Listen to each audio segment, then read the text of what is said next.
Question 1. Explain beginning of East India Company.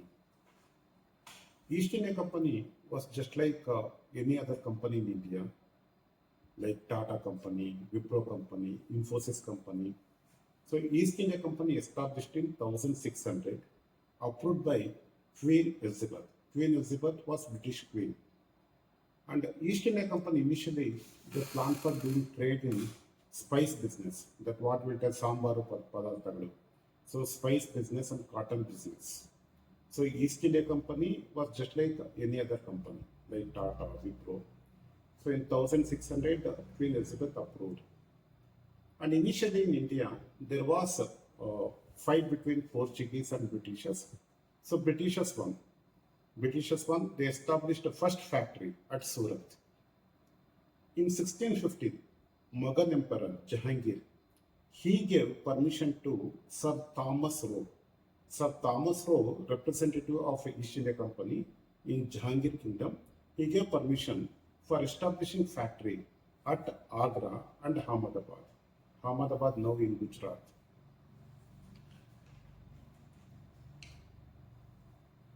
Again, East India Company established a factory at Madras, and further they used to tell Fort George. In Bengal, the present what we see West Bengal, there's Sultan Shuja, Shuja, Sultan Shuja.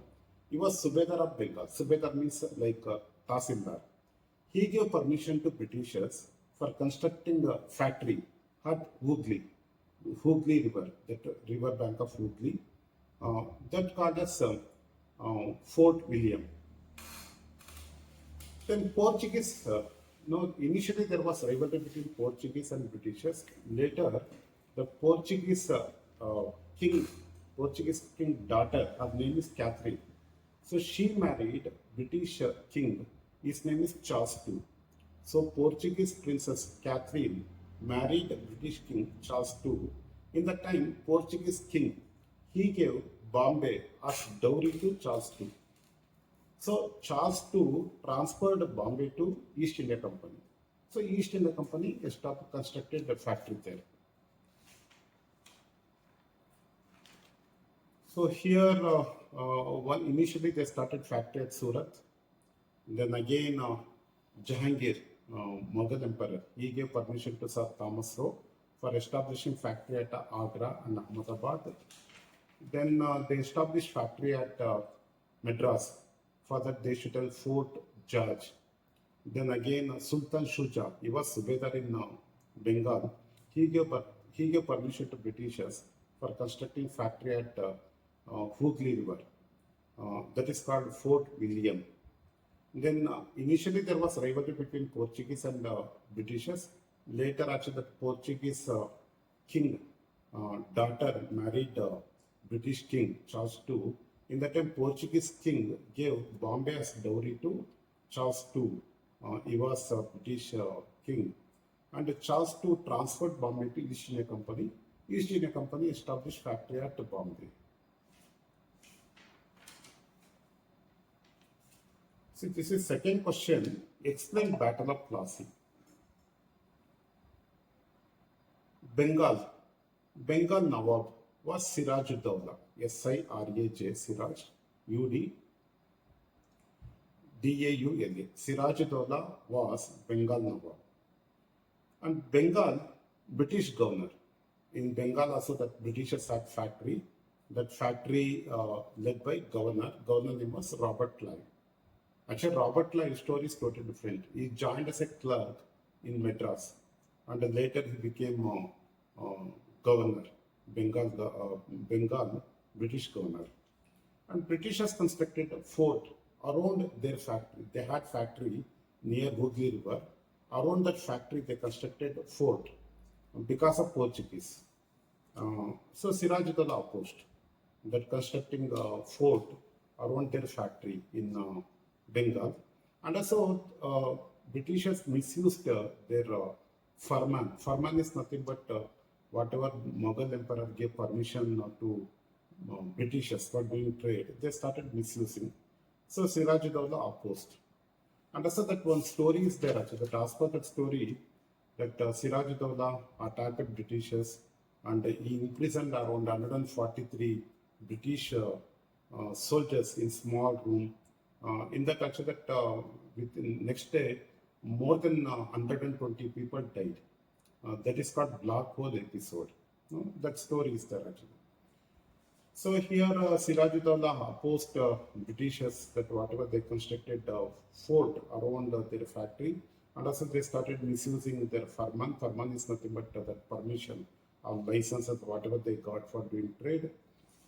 So that because of all this actually that Robert Clive he started actually that he planned for attacking Sirajuddaula, but he was very clever person like our present Arvind Kejriwal in Delhi Chief Minister.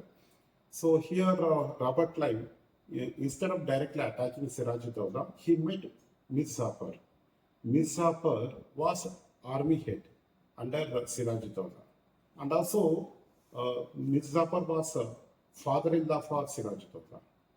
So that Mir daughter is Sirajuddaula wife. So he met Mir and again Robert Clive met another person in Bengal. His name was Jagat. So Jagat, there was some type of differences between Jagat and Sirajuddaula. So he met Jagat. Jagat was banker in Bengal. He approved for providing financial assistance, and Mir approved for helping Robert Clive. And there was war. That war took place in June 23rd, 1757. June 23rd, 1757 at Plassey. In that war, Robert Clive attacked Sirajuddaula, and Mir was an army head. He was inactive, totally inactive. So naturally, soldiers became confused. So that Robert Clive attacked Sirajuddaula. Sirajuddaula realized in warfare what was happening. So Sirajuddaula started escaping, but Mir son called as Miran, M-I-R-A-N, Miran. He captured Sirajuddaula and killed Sirajuddaula. So he captured Sirajuddaula and killed Sirajuddaula, and Robert Clive made Mir as Nawab of Bengal. In that time, Mir age was 80 years. And Mir gave right to free trade to British.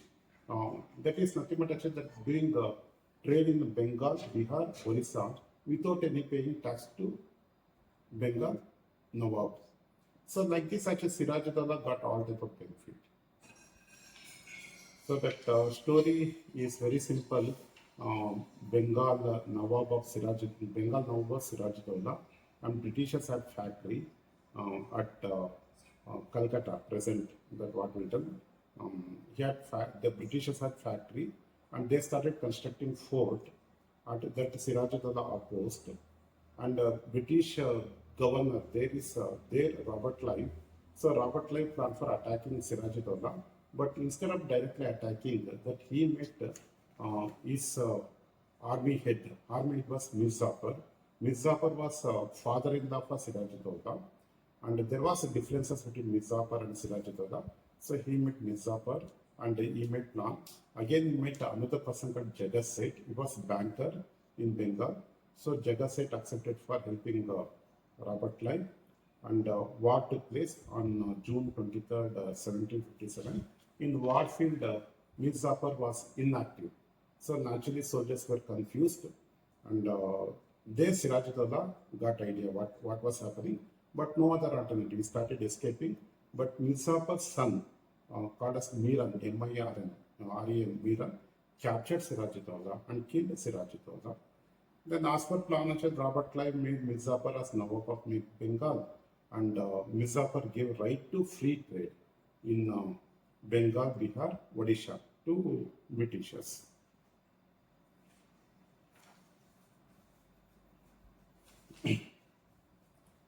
So this is second question. Explain Battle of Buxar. So here Mir Qasim, Qasim, he was grandson of Mir So Mir Qasim became Nawab of Bengal. Mir Qasim denied trade privileges to East India Company. That Mir gave lot of facilities to East India Company. No? that whatever trade facilities gave to East India Company, Mir Qasim stopped that one. And his plan was such that equalizing Bengal traders with British traders. So that British traders actually that they, without giving tax to Bengal Nawab, they should do business. So what he did actually that he removed whatever that he used to impose tax on Bengal traders, he removed that one. Now Bengal traders and British traders became equal. That Britishers opposed whatever Mir Qasim did. Naturally, that war started. So here Mir Qasim, he made one alliance. Alliance means association. He made alliance with Shuja ud Dawla. Shuja, Shuja, UD ud Dawla. Shuja, Daulah. Shuja ud Dawla. He was Nawab of Awadh. Awadh is nothing but besides Bengal. And also he made alliance with Shah Alam II. Shah Allem, Shah Alam II. He was Mughal Emperor. So now Mir Qasim, Bengal Nawab, and Shuja ud Dawla, Nawab of Awadh, Awadh, and Shah Alam II, Mughal Emperor. So they became one group. At Buxar, Buxar is a place near Bihar. In 1764, Robert Clive attacked Mir Qasim and his associates. Associates nothing but Shuja ud Dawla and Shah Alam II. Robert Clive won. After war, East India Company totally changed its policies. They told actually that Bengal headed by Nawab, but defense and foreign affairs under the control of East India Company. Now, what about value for Bengal Nawab? He was namesake. Then Shah Alam II, Mughal Emperor, he participated in war. He gave Diwani rights to Robert Clive. It is by force, whether he like or not, he should give. So Shah Alam II gave Diwani rights to Robert Clive. What is Diwani right? Diwani right means right for collecting taxes. So Britishers had rights for collecting taxes in Bengal, Bihar, Odisha. So Bengal, Bihar, Odisha went under the control of Britishers. Again, Shuja ud Dawla, he was Nawab of Awadh. He paid 50 lakh rupees as war indemnity. War indemnity means whatever the East India Company spent for war, that he should bear that expenditure, that 50 lakh rupees. Robert Clive introduced diarchy. Diarchy also plus dual government. What is dual government? Bengal under the control of Nawab, namesake, but tax collection, everything under the control of Britishers. So brief summary, Mir Qasim was Nawab of Bengal, and Mir Qasim had differences with East India Company. He planned for making Bengal traders and the British traders equal, because actually the British traders they used to do trade without paying tax. Bengal traders used to pay tax.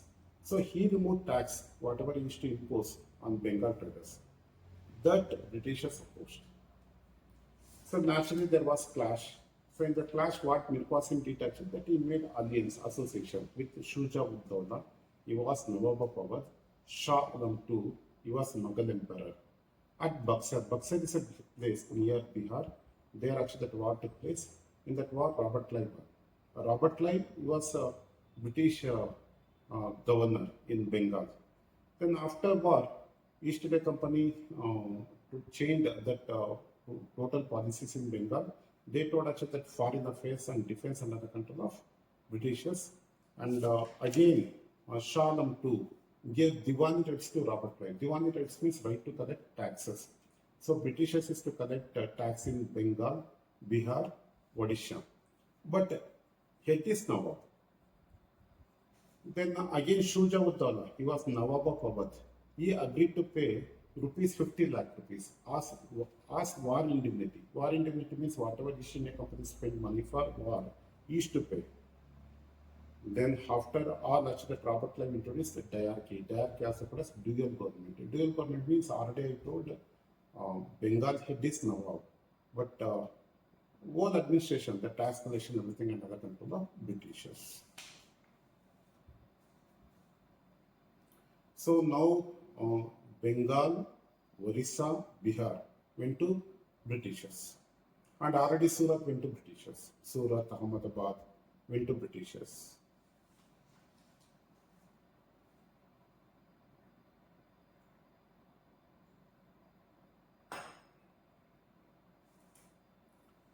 So now it is related to Mysore. Um, Mysore headed by Hyder Ali, then Tipu Sultan. Question number 3, explain first Anglo-Mysore War.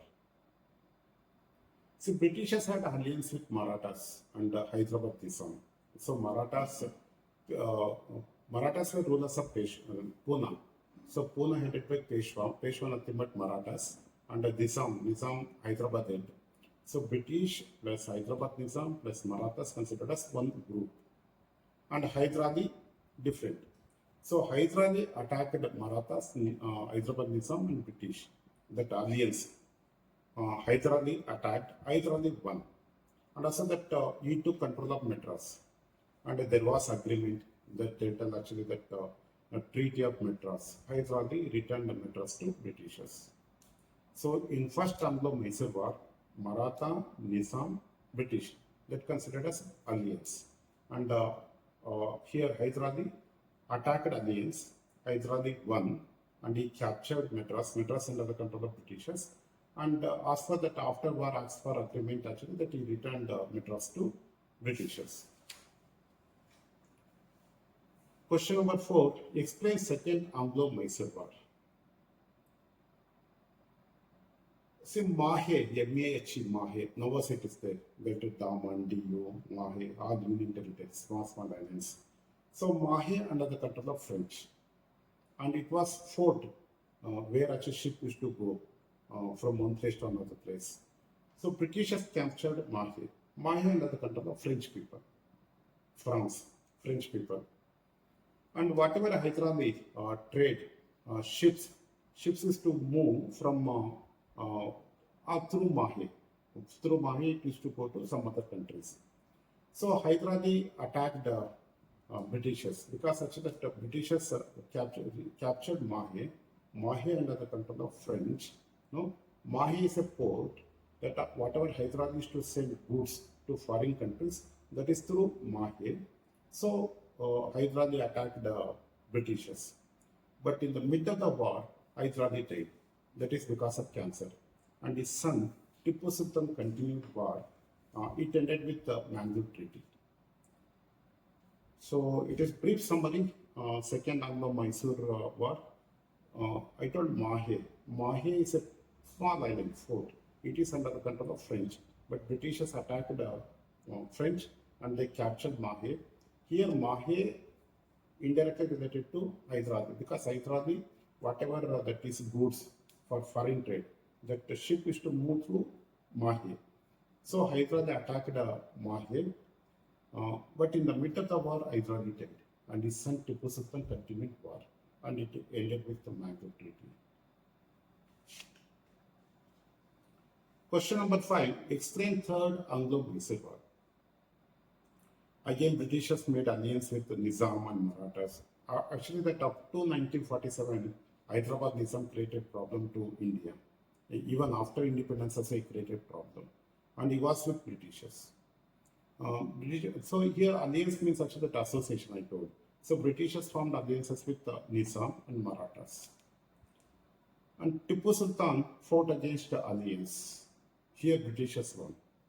In third Anglo-Mysore War, Britishers won, and it ended with the Treaty of Srirangapattanam. So, as per this treaty, Tipu Sultan lost nearly 50% of Mysore. 50% of Mysore kingdom went to Britishers. So, in third Anglo-Mysore War, same that alliance that Hyderabad Nizam and Maratha Britishers and Tipu Sultan fought with the alliance, but Britishers won, ended with the Treaty of Srirangapattanam. But 50% of Mysore kingdom went to Britishers.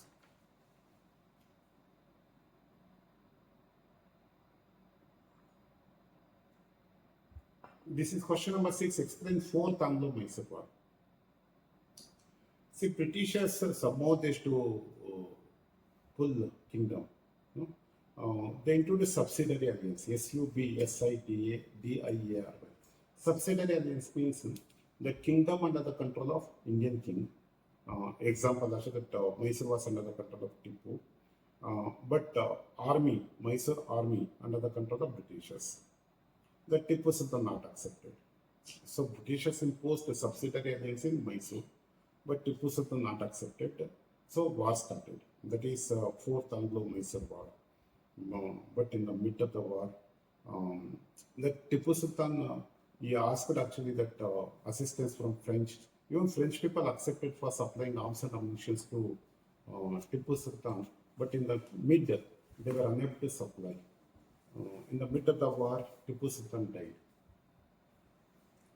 So in fourth Anglo-Mysore war, Tipu Sultan not accepted subsidiary alliance. Subsidiary alliance means Mysore under the control of Tipu Sultan and Mysore defense under the control of Britishers.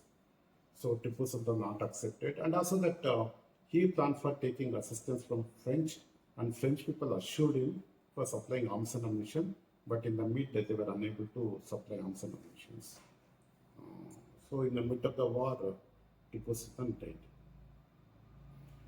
So Mysore went under the control of Britishers. So in Battle of Plassey, Battle of Buxar, Bihar, Orissa, Bengal went to Britishers. Again, Madras under the control of Britishers. Now Mysore went to Britishers. And Hyderabad Nizam, up to independence, he was with Britishers.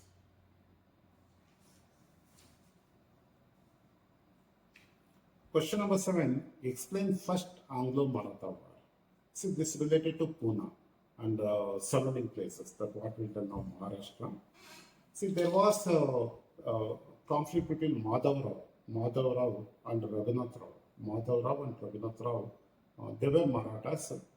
It was a fight for succession, that who will become Peshwa. No? Here Britishers supported Raghunath Rao.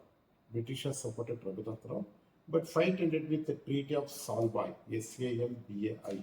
Salbai. As for Treaty of Salbai, Madhav Rao II became Peshwa, and the British gave a pension, 3 lakh rupees pension to Raghunath Rao every year. They used to pay 3 lakh rupees as pension to Raghunath Rao.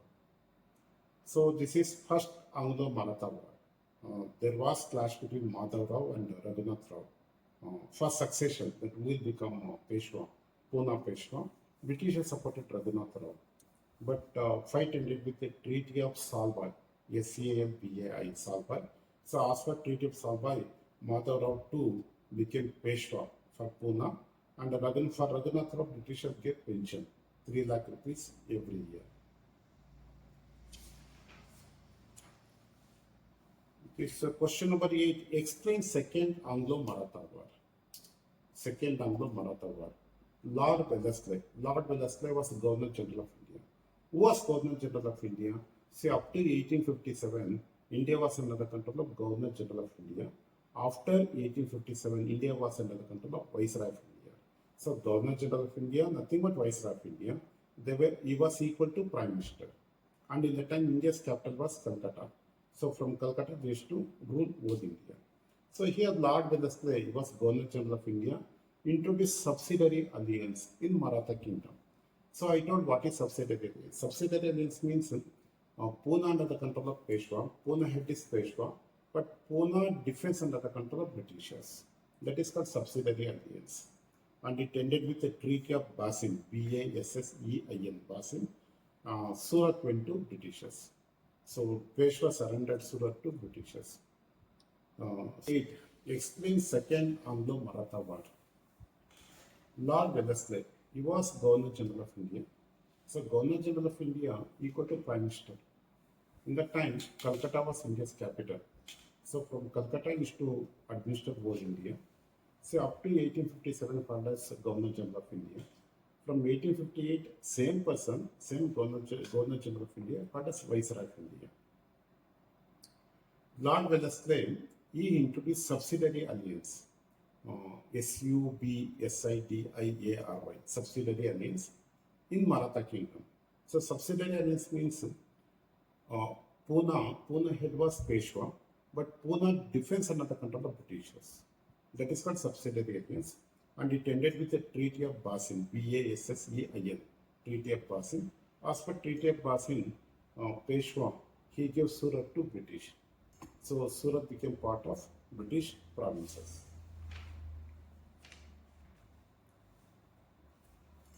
Next is question number 9. Explain Third Anglo-Maratha War. Third Anglo-Maratha War. In Third Anglo-Maratha War, Britishers defeated Marathas, and for Peshawar they gave pension, and whole Pune went to Britishers. So here in the Battle of Plassey, Battle of Buxar, Bengal, Bihar, Odisha went to Britishers, and again Hyder Ali, Tipu Sultan. In that time, Mysore went to Britishers, and Madras was under the control of Britishers, and now Pune, Maharashtra, Gujarat went to Britishers.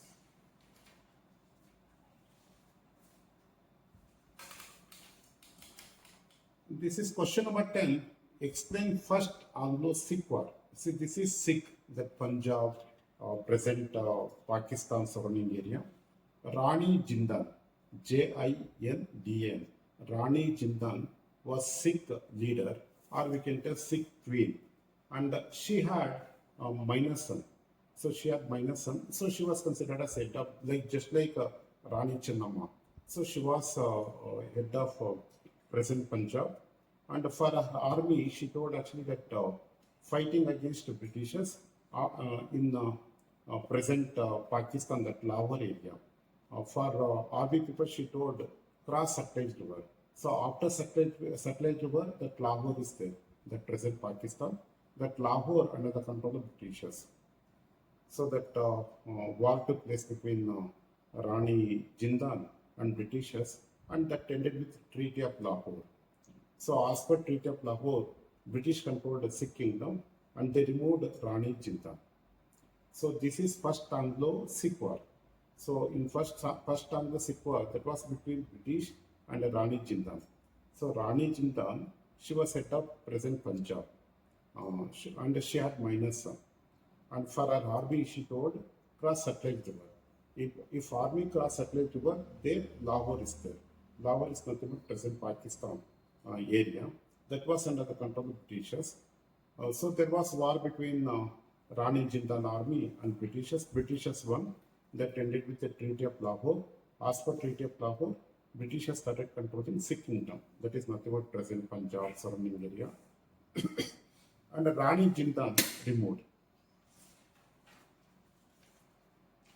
This is question number 11. Explain Second Anglo-Sikh War. Second Anglo-Sikh War. Sikhs opposed, Sardarji opposed Britishers' interference in Sikh kingdom. That is nothing but Punjab surrounding area. So there was war. In that war, Britishers won. So Britishers defeated Sikhs, and the whole Sikh kingdom, that is nothing but Punjab, went under the control of Britishers. And Britishers gave pension to Maharaja Dalip Singh, DALIP, Maharaja Dalip Singh. Actually, Maharaja Dalip Singh's mother was Rani Jindal. And Britishers sent Maharaja Dalip Singh to England. So in a second Anglo-Maratha, second Anglo-Sikh War. So in second Anglo-Sikh War, Sikhs opposed British interference in Punjab, that is Sikh kingdom, and there was war between Britishers and the Sikhs. Britishers won. And Maharaja Dalip Singh, he was son of Rani Jindal. So they gave pension to Maharaja Dalip Singh. They sent Maharaja Dalip Singh to England. Now that whole Punjab, present Pakistan area went to Britishers. So indirectly that whole India went to Britishers.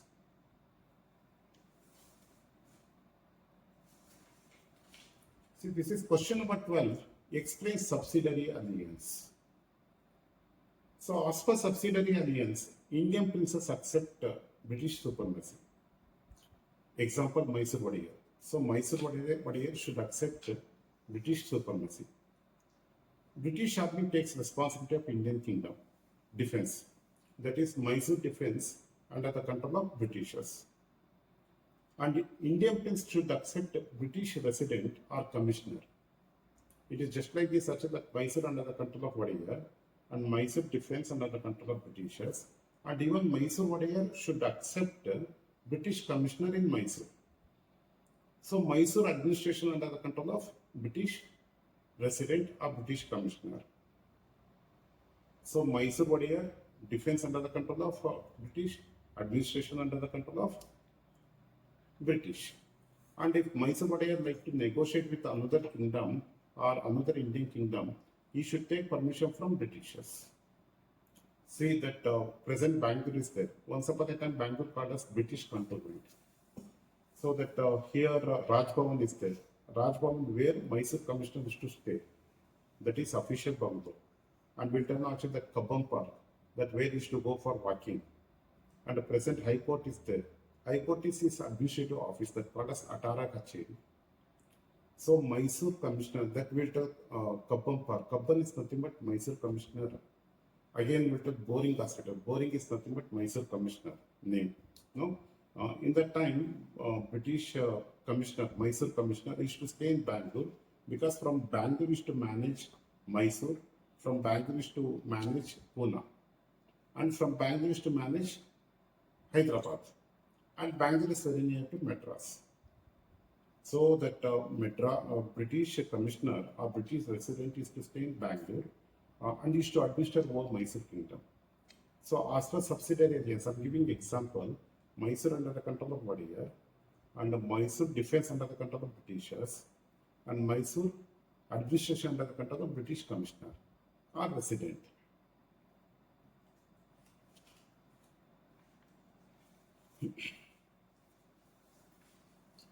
This is question number 13. See, this is related to taxes, that what things to impose. What is permanent settlement? Lord Cornwallis. Lord Cornwallis was Governor General of India. I told up to 1857, the head of India was Governor General of India. From 1858, Viceroy of India. He was equal to Prime Minister. Lord Cornwallis, C-O-R-N-W-A-L-L-I-S, Lord Cornwallis, he was Governor General of India. He introduced permanent settlement in present Bengal, Orissa, Bihar area. What is permanent settlement? Just appoint one person as Jamindar. And Jamindar position is hereditary. His grandfather was Jamindar, father was Jamindar, son is Jamindar, like that. That was hereditary. And Jamindar is to pay fixed amount. Fixed, say example, 30 lakh rupees. So fixed amount to Britishers as a tax. In the beginning itself used to pay on fixed date. So here fixed amount and fixed date is important. He used to pay. And he used to collect taxes in his place as per his wish. That is called permanent settlement, or it is also called a Jamindari system. That the permanent settlement they introduced in present Bengal, Bihar, Orissa. So I think you got idea that land ownership under the control of Jamindar.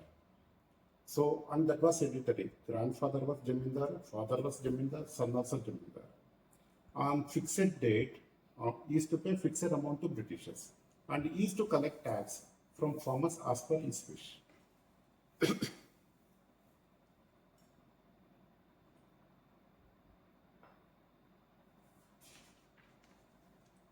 Next is what is Mahalwari system? M-A-H-A-L-W-A-R-I. Mahalwari system. Mahal means village. Or Mahal means a group of village. Mahal headed by Talukdar. Now what will be Tasildar?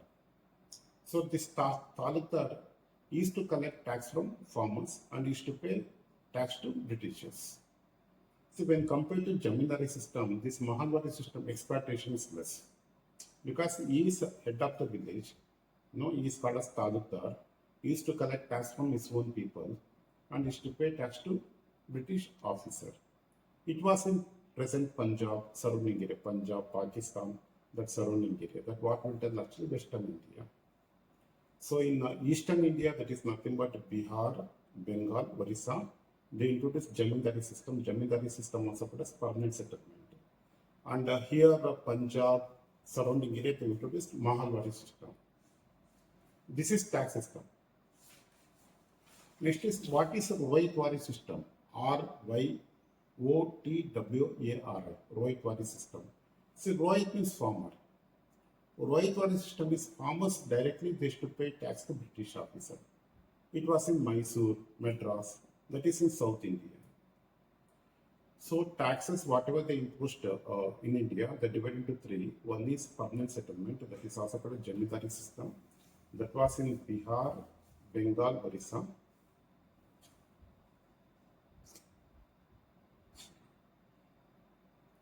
There they stop on Jamindar. No, Jamindar position is hereditary. Grandfather was Jamindar, father was Jamindar, and son also Jamindar, like that. And on fixed date, he used to pay fixed amount to British officer. And he used to collect tax from farmers as per his wish. It was purely based on exploitation. And Mahalwari system, it was in Punjab surrounding area. Their village headman, called as Talukdar, no, used to collect taxes from farmers, used to pay tax to Britishers. And in South India, they introduced Rohitwari system. Here, farmers directly used to pay tax to British officers. Technology. That in this Dadabhai Naoroji explained how Britishers used to loot Indian wealth. So Britishers introduced three types of taxes. One, permanent settlement, that is also called a Jamindari system in present Bihar, Bengal and Orissa. And Rohitwari system, that was in present Madras, that is in South India. And Mahalwari system, that was in Punjab and surrounding area. All based on exploitation. And the second, how we pay tax to government or fees to government if you establish anything, actually company or any business. Like that, East India Company used to pay fees to Britishers, that the British Queen. They used to pay 400 lakh pounds sterling, 400 lakh pounds sterling every year to British Queen. That was of collecting money from India and paying to British Queen. Second, they had huge army, navy, and for that actually that they used to spend huge money through collecting tax from India. No, again that they had huge civil servants, government officials. For them they used to pay salary. That salary money also through collecting taxes from India. And British officers used to collect bribe from Indians. That what will tell corruption now. That corruption started by East India Company in that time. No, and say that they used to collect raw material from India. They used to supply. They used to send to Britain. In Britain, they used to make that into finished goods, and they used to bring to India. They used to sell for higher cost, and the Britishers used to impose less tax on British goods and more tax on Indian goods. So Indian business people unable to sell their commodities within their country, but Britishers they used to sell their commodities for higher cost. They used to make profit. So drain of wealth theory, that theory written by Dadabhai Naoroji. No, he will tell us that how Britishers used to loot Indian money. That is one that tax system, Rohitwari, Malwari, and Jamindari system. Second, that 400 lakh pounds sterling. This every year they used to pay to British Queen.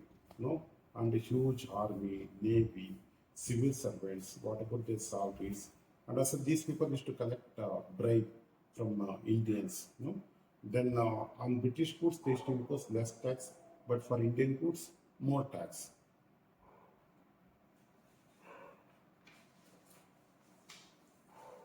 Question number 7. Explain wood dispatch. DESPATCH. Wood dispatch. So for education, we see two things actually. That one, there's a Lord Macaulay Minute. Lord Macaulay Minute. Lord Macaulay was law minister. Presently, we see also that our education system, one up to seventh, that up to fourth standard we tell primary school, but in central school up to fifth standard they tell primary school, then middle school, then high school. No, that is breaking system. Primary school, middle school, high school. That introduced by Lord Macaulay. Lord Macaulay was law minister in British period. Second, wood dispatch. That is very important. And this would dispatch that our Sidramaya should execute that one. But since independence, actually, that our education policy is not good. In Karnataka, or I don't know what about other state, but in Karnataka, our education system is not good. So would dispatch will tell actually that up to primary education should be vernacular language. The teaching should be vernacular language. Example, Kannada. No? And you will tell middle school and high school that education should be in English, middle school and high school. And they should spread English education, that diffuse English education. And also Wood Dispatch will tell they should establish universities. Present in Karnataka, that I will tell flaws, that defects.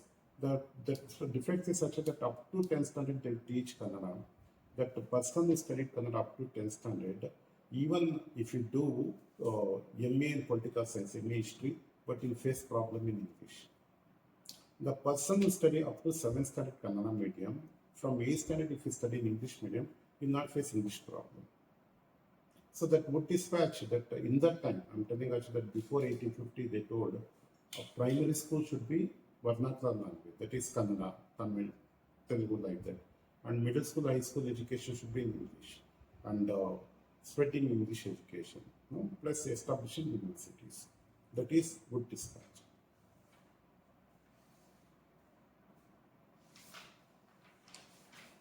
So from here, that how our constitution changed, or how our administration changed step by step. Present what we are seeing administration, that root, this one root is actually that regulating act. Now question is, what is regulating act? See, as per regulating act, India headed by Governor General of Bengal. In that time, Governor General of Bengal. So I told Calcutta was India's capital in that time. So from Calcutta, Governor General of Bengal used to administer Madras and Bombay.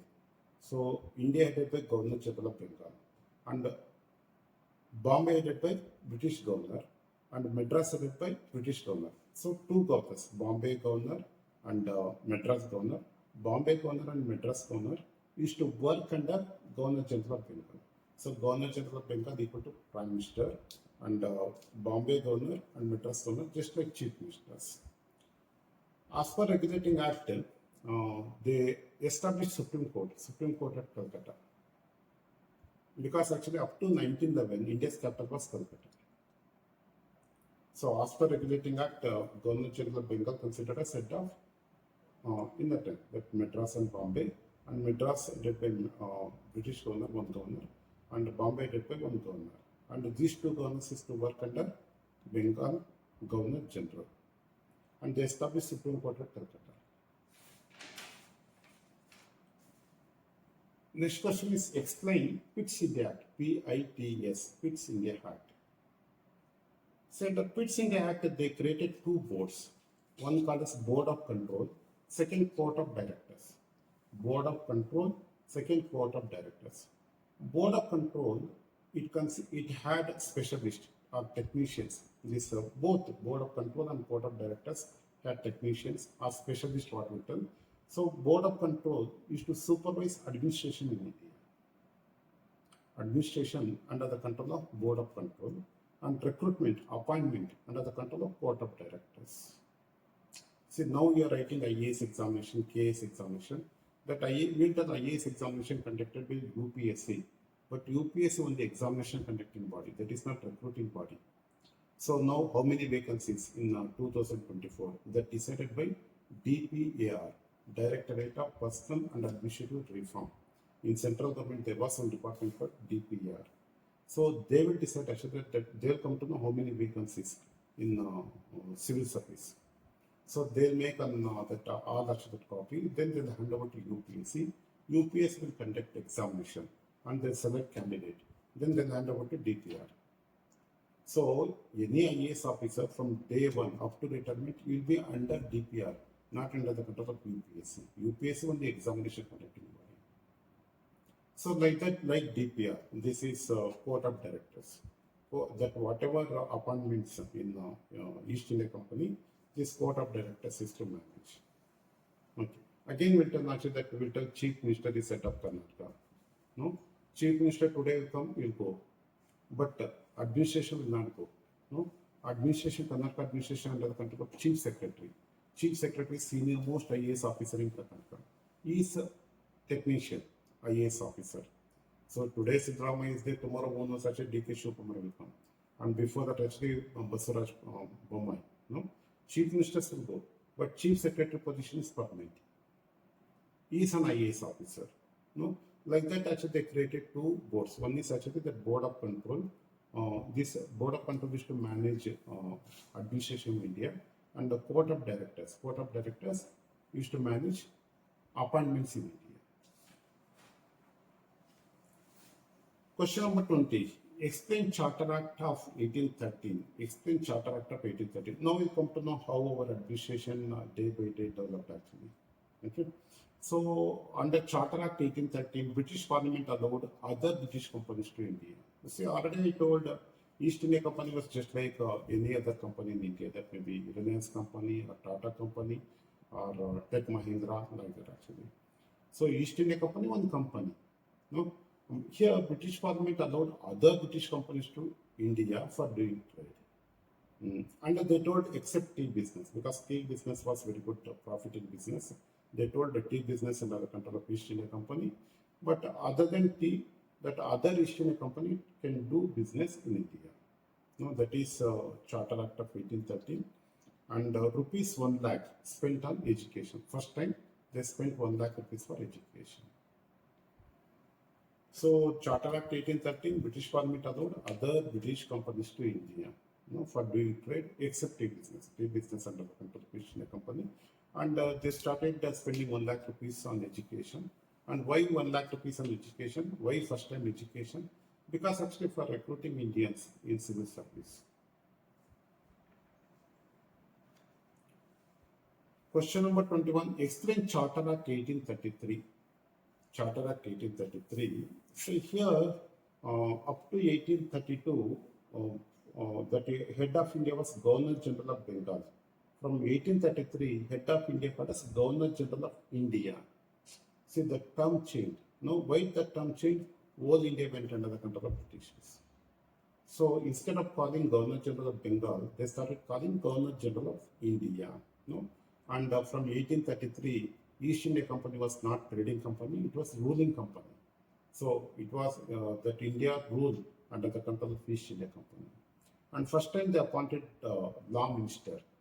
Law minister was Lord Macaulay, Macaulay. I don't actually that present that whatever our education system that initiated by Lord Macaulay, and built an IPC, Indian Penal Code, that was prepared by Lord Macaulay. So under Charter Act 1833, Governor General of Bengal as Governor General of India. East India Company became ruling company. Next is explain Charter Act 1853. Explain Charter Act 1853. So under Charter Act 1853, they introduced examination, competitive examination for civil services. So before 1853, they used to sell in the market that highest bidder, the person who used to give more money, used to become a district collector up to 1852. In 1853, first time they introduced competitive examination. Now what you are writing examination, that IAS examination, KAS examination, that type of examination they introduced under Charter Act 1853. Okay, and present you can see Delhi, that even Modi also in Delhi and Arvind Kejriwal also in Delhi. No? That if you see in Delhi, Prime Minister is Modi, and below, and again Delhi under the control of Lieutenant Governor, Lieutenant Governor.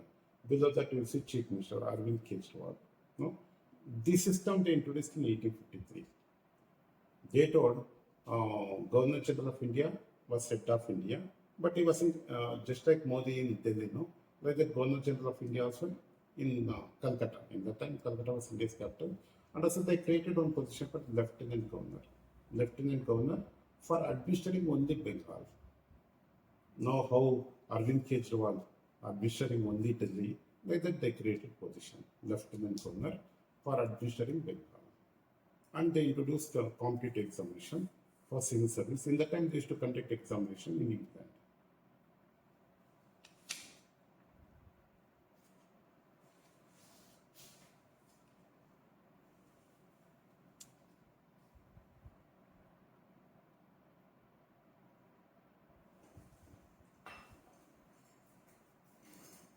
See, now Governor General or Governor General of India. Question number 23, explain Robert Clive. Robert Clive's story is a totally different. He was clerk in Madras. Then he became Governor General of Bengal. So that Robert Clive started dual government in Bengal. Dual government means Bengal under the control of Bengal Nawab, but tax collection under the control of Britishers. No, they used to collect tax in Bihar, Orissa, Bengal. That is called dual government that introduced by Robert Clive.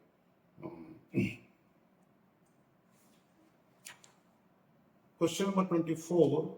Explain Warren Asting. W-A-R-R-E-N. Warren Asting. H-A-S-T-I-N-G. So these people are all called as Governors General of Bengal or Governor General of India. Up to 1857, they used to call Governor General of India or Bengal. After 1858, called as the Viceroy of India. Warren Hastings appointed district collectors.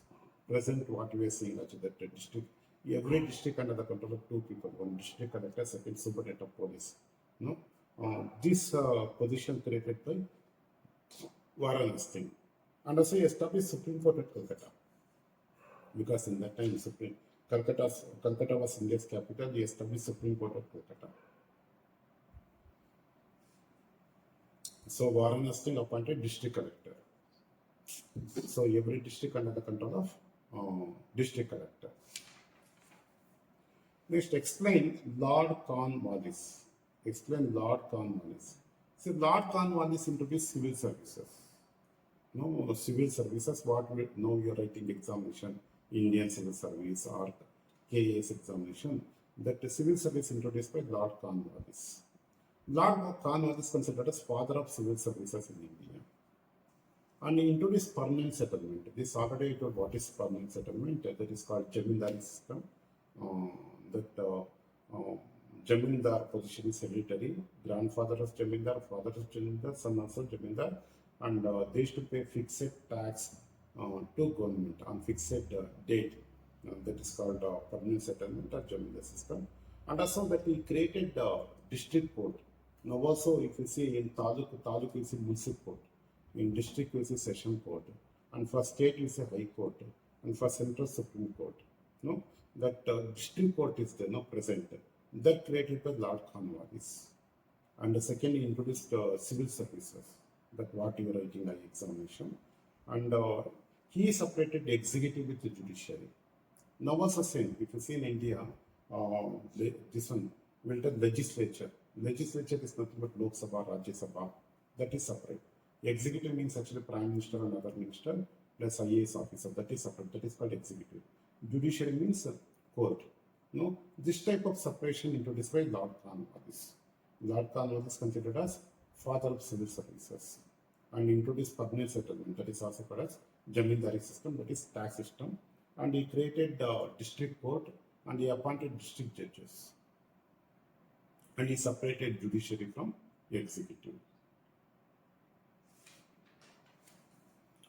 Question number 26. Explain Lord Wellesley. W-E-L-L-E-S-L-E-Y. Lord Wellesley. Lord Wellesley also Governor General of Bengal. Up to 1833, they used to call Governor General of Bengal. Then later Governor General of India. Up to 1857. From 1858, Viceroy of India. But equal to Prime Minister. So Lord Wellesley was Governor General. He introduced subsidiary alliance. What is subsidiary alliance? Already I told actually that Mysore under the control of Mysore it was Vodiyar, but Mysore defense under the control of Britishers. That is called subsidiary alliance. And first time introduced a censorship to press. So in that time press became popular, that writing journals, weekly journals. He introduced censorship. And also he established Fort William College at Calcutta, WILLIM, Fort William College, for giving training to civil servants. Now we'll tell also that Lal Bahadur Shastri National Academy of Administration, that is in Mussoorie.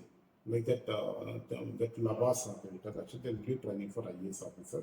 For IPS officer, they'll give training in Hyderabad, Sardar Vallabhbhai Patel Police Academy. Like that, actually for KS officer, they'll give training in Mysore, Delta BAT Administrative Training Center. Like that, for IRS officer, they'll give training in Nagpur. Indian Revenue Service. Like this actually for giving training that the Lord Wellesley started Fort William College. So he introduced subsidiary alliance. Subsidiary alliance means I told that kingdom under the control of Indian ruler, but defense under the control of Britishers, and he established Fort William College for giving training to civil servants. Explain Lord Hastings, Hastings, Lord Hastings. See, Lord Hastings introduced Rohitwari system, Ryotwari, Rohitwari system in South India, and the Mahabari system in Northwest India, that is Punjab, present Pakistan area. Rohitwari system means farmers directly used to pay tax to British officers. Mahabari system means village head used to pay tax to Britishers. Explain Lord William Bentinck. Lord William Bentinck, very important person, Lord William Bentinck. He was Governor General of India. He abolished sati system. In that time, actually, that with husband death, actually, they used to burn wife also. You know, that living wife. Because of Raja Ram Mohan Rai, he abolished the sati system. And he created Agra province. Province means state. Like they should have Madras province, Bombay province. Like that, they created Agra province. So Lord William Bentinck, he was Governor General of India, and he abolished sati system, and he created Agra province. Explain Lord Hardinge. Lord Hardinge, Hardinge. Lord Hardinge also Governor General of India. He prohibited female infanticide. Now we can see in India that female infanticide is prohibited through law. Even in the diagnostic center, they have no right to scan a pregnant lady for knowing which sex, male or female. That system introduced by Lord Hardinge. And also he transferred Kashmir to Gulab Singh for 1 lakh rupees. He collected 1 lakh rupees and he transferred Kashmir to Gulab Singh. That whatever we are facing problem related to Kashmir, that all Gulab Singh grandson, he was sent actually that later Hari Singh. That story is totally different. That I will tell later. So Lord Hardinge transferred Kashmir to Gulab Singh for payment of rupees 1 lakh. And Lord Hardinge prohibited female infanticide. This is question number 30. Explain Lord Dalhousie, Dalhousie. Very important person, Lord Dalhousie. He was last Governor General of India. In the time actually that 1857 revolt started. Lord Dalhousie introduced Doctrine of Lapse, LAPSE, Doctrine of Lapse. We'll tell why 1857 revolt. Because of Doctrine of Lapse. As per Doctrine of Lapse, without having biological son, Indian kings as for Doctrine of Lapse, such that without biological son, Indian kings is to lose their kingdom. That is Doctrine of Lapse. That we will know that Rani Chennamma lost her kingdom because of Doctrine of Lapse. Rani Lakshmibai lost her kingdom because of Doctrine of Lapse. Because they had adopted children.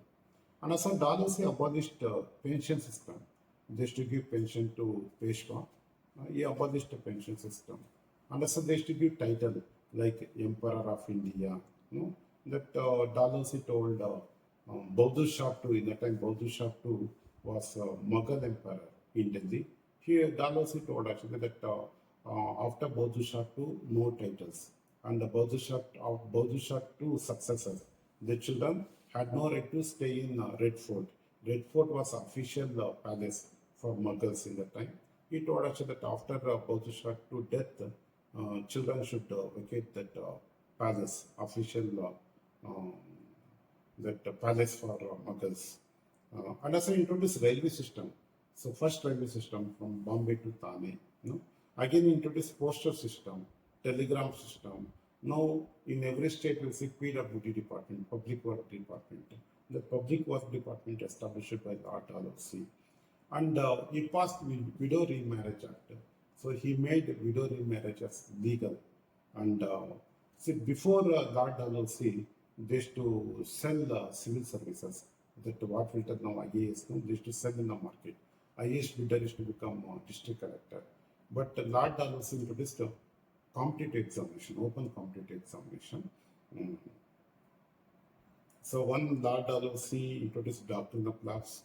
So as per doctrine of laws, without having biological son, Indian kings used to lose their kingdom, and also he stopped the pension to Peshwa, and also he told after Baudhu Shah II, his successor should vacate Red Fort, official palace, and also introduce railway system, railway from Bombay to Thane, introduce postal system, telegram system. He established public work department, and also he passed widow remarriage act. He made widow remarriages legal, and also introduced open competitive examination for civil services. Okay, he will become commissioner, and also he will become district collector. That how KS officer will become district collector. Initially, he will join as assistant commissioner, and through promotion he become CEO Jilla Panchayat, and after CEO Jilla Panchayat he will become district collector.